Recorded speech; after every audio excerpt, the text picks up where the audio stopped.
আজকে আমরা চিংড়ি মাছ ভোনা করবো, বড় চিংড়ি টমাটো নিয়ে, তাই পেঁয়াজ কুচি চুলায় বসাইছি। ভাতটা ভাজা হলে আমি মাছটি ছেড়ে দেব। এখন আমি চিংড়ি মাছটি ভাজা দেব। চিংড়ি মাছটিও পেঁয়াজের সাথে ভাজা ফেলাম, লাল করে ভাজা হইলে হলুদ মিষ্টি করে দিয়ে দেব।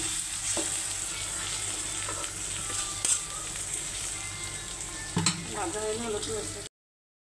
আমার চিংড়ি মাছ ভাজা হয়ে গেছে। এখন আমি হলুদ মরিচ টমাটো দিয়ে দিব। আমি হলুদ মরিচ দিয়ে দিচ্ছি।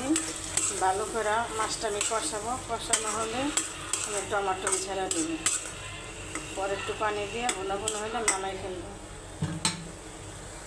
আমার চিংড়ি মাছ কষানো হয়ে গেছে। আমি টমাটো দিয়ে দিলাম। টমাটো আমি বেশি দিনে অল্প দিচ্ছি।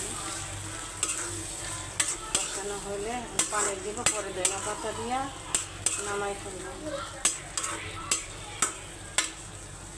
এখন একটু পানি দিয়ে দিব। পানি দিয়ে দিচ্ছি। পরে আবার ধনিয়া পাতা দিয়ে বোনা হলে পরে নামাই ফেলবো। কয়েকটা কাঁচামরিচ দিয়ে দিব।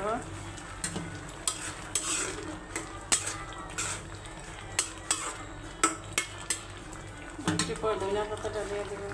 এখন আমি ধনিয়া পাতাটা দিয়ে দিব। ধনিয়া পাতাটা দিয়ে দিচ্ছি।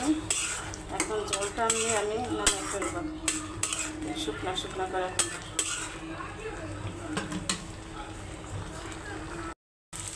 আমার চিংড়ি মাছ ভোনা হয়ে গেছে। ভিডিওটা যদি ভালো লেগে থাকে লাইক কমেন্ট শেয়ার করবেন। আমার পাশে থাকবেন, কমেন্ট করে জানাবেন রান্নাটা কেমন হয়েছে। বেশি বেশি শেয়ার করবেন।